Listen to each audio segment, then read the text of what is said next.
La norma en realidad ha diferenciado un tratamiento para los días lunes, martes y miércoles, así como los días jueves, viernes y sábado. Los días lunes, martes y miércoles sí son días laborables, solamente que se ha establecido una modalidad especial para trabajar. Es decir, se ha dicho que el día lunes 11, martes 12 y miércoles 13 se va a prestar servicios a través del teletrabajo, específicamente en el sector público. En el sector privado, digamos, hay una potestad del empleador para que esos días se pueda realizar, mediante un acuerdo con el trabajador, esa modalidad de servicios, es decir, aplicar el teletrabajo. Por aquellos días, el empleador en el sector privado va a decidir entonces si las labores serán presenciales o en todo caso a través de un acuerdo se va a poder efectuar el teletrabajo. Mientras que para los días jueves 14, viernes 15 y sábado 16, sí se ha establecido que los mismos son días no laborables. Esto implica días en los que los trabajadores van a tener que descansar para posteriormente, dentro de la medida que acuerde el empleador y el trabajador, puedan ser compensados con días u horas de trabajo. Existió una duda especialmente sobre si en esos días, lógicamente, se podría aplicar el teletrabajo. Lo cierto es que la norma ha diferenciado el tratamiento y ha señalado expresamente que aquellos días, 14, 15 y 16, son no laborables, por lo tanto se tienen que descansar de todas formas. Sin embargo, atendiendo a la finalidad de la norma, entendiendo que la finalidad es que evitar una cuestión de hacinamiento, aglomeración de las personas y garantizar el orden público, es posible también que los empleadores en el sector privado puedan pactar que durante los días se preste labores a través del trabajo y así evitar pues una compensación posterior. Lo que sí no se podría es efectuar trabajo presencial, salvo determinados sectores en donde sí el empleador podría determinar que a fin de satisfacer determinadas necesidades de la comunidad se pueda efectuar trabajo presencial. Si trabajo, doctor, en los días de esa cumbre APEC 2024, ¿el pago es doble? No, el pago no es doble, no tiene el mismo tratamiento de un feriado, es un trabajo compensable, ¿no? Digamos, si yo descanso concretamente esos días, lo único que voy a tener que hacer es devolverle a mi empleador las horas de descanso trabajando en otra oportunidad, ¿no? Por lo tanto, no hay, digamos, un derecho absoluto como en el caso del feriado, en donde tengo que descansar sí o sí y en caso de no hacerlo me tengan que pagar doble, ¿no? Hay una gran diferencia en ese extremo. Así es, doctor. Ahora, ¿quiénes están excluidos de disfrutar estos días no laborables de la cumbre de la PEC? Concretamente, la norma ha establecido que en determinados sectores el empleador podría decidir quiénes son las personas que pueden continuar efectuando servicios para poder garantizar la provisión de estos a la comunidad. Hablamos, por ejemplo, de servicios como los hoteles, como los restaurantes, como los servicios financieros, ¿no? Los servicios de limpieza, de saneamiento. En esos sectores, el empleador puede establecer cuáles son los puestos que van a efectuar labores presenciales. Eso implica entonces que las entidades financieras, entidades bancarias podrían continuar trabajando, por ejemplo, ¿no? Muy bien, doctor. Vamos a habilitar, por favor, líneas telefónicas. Si hay algún oyente que desea saber cuál es su situación laboral por la cumbre de la PEC 2024, en qué va a cambiar, ¿quién me informa o quién decide cuándo voy a compensar estos días, doctor? La norma lo que señala es que debe de haber un acuerdo entre el empleador y el trabajador para establecer la oportunidad en la que se deben de compensar estas horas no trabajadas. Sin embargo, a falta de acuerdo, el empleador es el que va a decidir finalmente la oportunidad. Muy bien. Y, por ejemplo, esos días no es que me van a hacer quizás dividir en horas, ¿no? Todos los días 4 horas más. Por supuesto. Exactamente, si hablamos de una jornada diaria de 8 horas y pensemos en una persona que trabaja de lunes a viernes, los días no laborables específicamente que tendría que devolver vendrían a ser los días jueves y viernes, ¿no? Estamos hablando de un total de 16 horas, que ciertamente esas 16 horas luego las tendría que prorratear a modo de horas extra para poder devolver el descanso que ha gozado durante ese tiempo. Muy bien. ¿Hay un límite según la ley de este prorrateo de las horas extra? Porque no podrían hacer 5 horas más, ¿no? Sería ya muy abusivo. Por supuesto. Bueno, la norma no establece un límite, pero lo cierto es que debe de actuar con razonabilidad. La idea de poder establecer una jornada máxima es precisamente poder dotar al trabajador la oportunidad de que pueda recuperar su salud física, su salud mental, evitar situaciones de estrés. Entonces, el empleador tiene que ser razonable en esa medida, ¿no? Hay países que sí establecen límites de horas extra máximas, como por ejemplo 2 horas, 4 horas, etcétera. En Argentina, por ejemplo, el máximo de horas extras son 2 horas. Creo que por ahí podrían tener alguna referencia. Nuestro país no establece, no hay un límite para las horas extra. Sin embargo, la razonabilidad va a tener aquí un punto bastante importante, ¿no? Doctor, ¿qué hay respecto a el teletrabajo que ha decretado el gobierno? Bueno, eso ha traído bastante comentarios, ¿no? Especialmente en el sector educación, porque el sector educación está obligado a realizar el teletrabajo, sea del sector público así como del sector privado, durante estos primeros días, ¿no?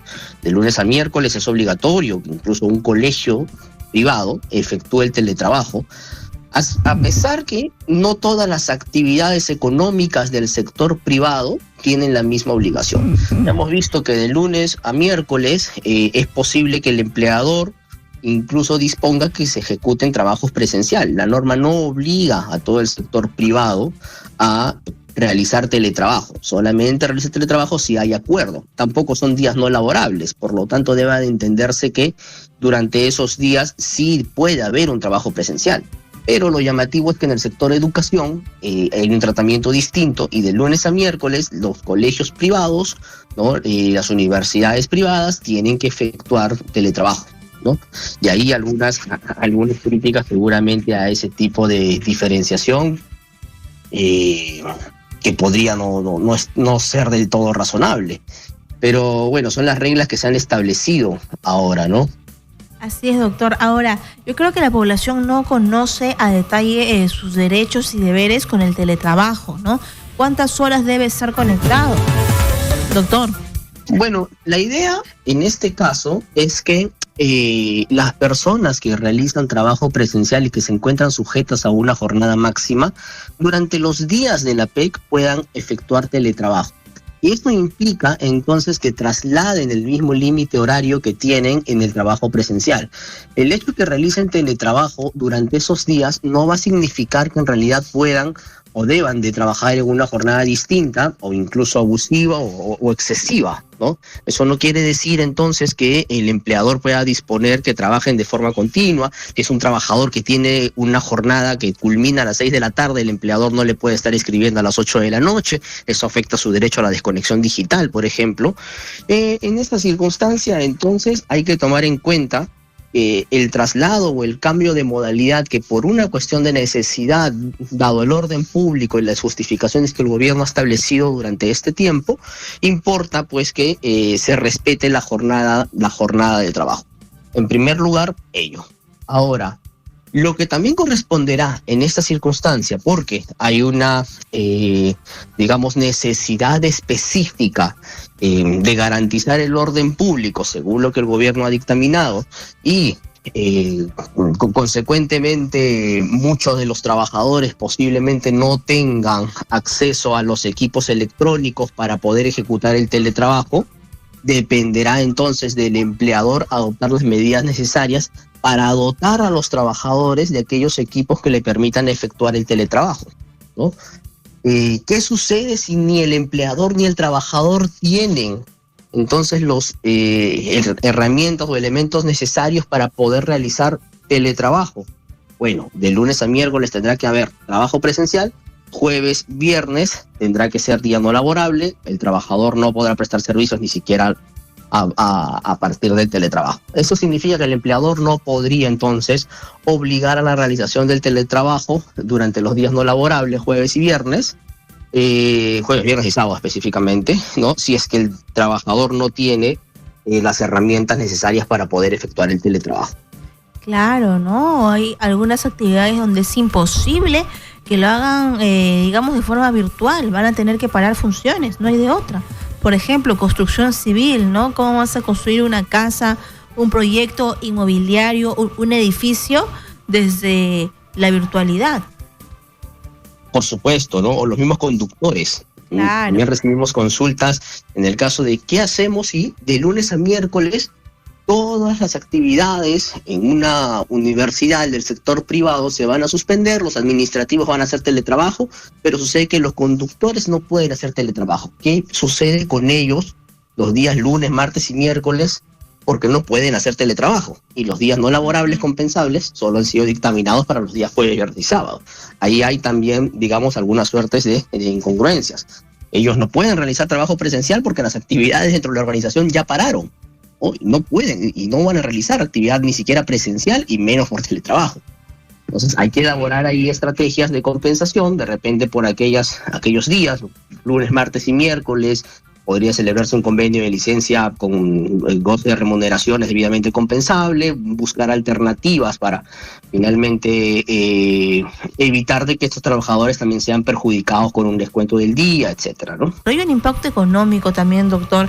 Han salido ya muchas universidades y colegios levantando la voz de protesta porque no están de acuerdo. Ellos consideran que hacer clases virtuales es retroceder y el empresariado necesita reactivarse económicamente. Estamos ya en las fechas claves de noviembre, diciembre, la campaña más fuerte, digamos, del año, y van a tener que parar. Por supuesto, y el sector de educación creo que en este punto es un sector bastante golpeado. En realidad, muchos colegios, especialmente de niños tal vez más pequeños, ¿no? En donde es poco difícil en realidad que puedan efectuar algún tipo de trabajo virtual, ¿no? Una clase virtual. O sea, imaginemos un niño de 6 años, 7 años realizando una clase virtual o de menos edad realizando una clase virtual. Va a ser una situación muy compleja para ellos y la norma obliga en realidad a que lo hagan. Creo que en este punto, en realidad, ahí ha habido una cuestión un poco técnica, digamos, ¿no? Porque se está afectando el interés superior del niño. Específicamente se olvidan de que la educación de los niños tiene o guarda un espacio específico de los derechos fundamentales en nuestra población y lógicamente que se disponga unas clases virtuales para ellos, para privilegiar asuntos de orden público cuando quizás podrían haber sido bajo determinados estándares generarse algunas cuestiones de excepción para determinados grupos educativos, creo que podría haber sido una mejor respuesta, pero bueno, hoy las reglas han sido establecidas de esta manera y ya quedará eso seguramente para el debate o para la crítica. Así es, doctor. Y si en todo caso mi empresa no cumple, digamos, con los acuerdos o hay un nivel de abuso por el teletrabajo, ¿puedo hacer la denuncia ante SUNAFIL? Bueno, sí, efectivamente, podría ser una denuncia ante SUNAFIL. En primer lugar, si no se observan las disposiciones establecidas en este decreto supremo, al tratarse de disposiciones, específicamente la que aplican para los días no laborables, los días jueves, viernes y sábado, ¿ok? Se podría configurar una infracción muy grave en materia de relaciones laborales relacionada a la afectación de otros descansos, ¿no? Que sería finalmente la falta típica que en este caso podría concretarse. De ser así, entonces SUNAFIL podría imponer una multa. Imaginemos que una empresa que no se encuentra dentro de los rubros están exceptuados de la aplicación de los días no laborables, decide realizar trabajo presencial. Esa empresa entonces podría ser sancionado por SUNAFIL por haber dispuesto esa medida, ¿no? Por más de que incluso los trabajadores podrían haber estado de acuerdo con realizar trabajo presencial, porque valga decir, muchos trabajadores tampoco desean realizar trabajo, tampoco desean descansar, prefieren realizar un trabajo presencial porque va a ser o va a significar en realidad que en otra fecha tengan que compensarlo. Hay trabajadores que lógicamente tienen estudios después de su jornada de trabajo, realizan actividades personales después de su jornada, no les convendría mucho compensar las horas en fechas distintas porque podrían verse afectados otros espacios en los que tienen destinados ellos el tiempo, su tiempo libre. Por lo tanto, puede ser que algunos trabajadores no estén de acuerdo con realizar un descanso o tener un descanso, sino que prefieran realizar un trabajo presencial, pero ni siquiera en esa circunstancia es posible pactar la realización del trabajo presencial si es que no me encuentro dentro de algunos de los servicios en los que está permitido efectuar tal tipo de labor. Si es que incluso se presenta ese escenario, es posible que SUNAFIL sancione también por una infracción muy grave en materia de relaciones laborales. Claro, porque hay que recordar, por ejemplo, que el teletrabajo son solo 8 horas. No es que porque es teletrabajo voy a estar todo el día trabajando dentro de casa. Hay un horario que cumplir, ¿no? Y a veces te piden reportes o tienes que estar conectado en reuniones vía Zoom en un horario que no es el tuyo. Eso podría contar como horas extras, ¿no, doctor? Por supuesto, en primer lugar, las horas extras siempre deben de ser consensuadas. Si en estos días de la PEC el trabajador presencial pasa a realizar teletrabajo y pensando tiene una jornada que culmina a las 6 de la tarde, y es que lo citan a una reunión a las 7, 8 de la noche, eso debe de ser considerado como horas extra, en tanto haya anuencia finalmente de ambas partes. Pero si no existe de alguna manera un acuerdo entre las partes para poder realizar esa reunión fuera de la jornada, estaríamos hablando de un trabajo impuesto y lógicamente eso generaría una afectación al derecho a la desconexión digital y también podría imponer entonces SUNAFIL en ese extremo una multa por no respetar ese derecho a la desconexión digital. El derecho a la desconexión digital implica que el empleador no puede ponerse en contacto con el trabajador, citarlo para que ejecute algún tipo de prestación de labores fuera de la jornada de trabajo, ¿no? O en este caso, fuera de la jornada de teletrabajo. Si la jornada de teletrabajo termina a las 6 de la tarde, y yo lo cito a las 7, 8 de la noche, eso ya implica una afectación a la desconexión digital. Así es, doctor. Muy bien, muchas gracias a nuestro invitado Alejandro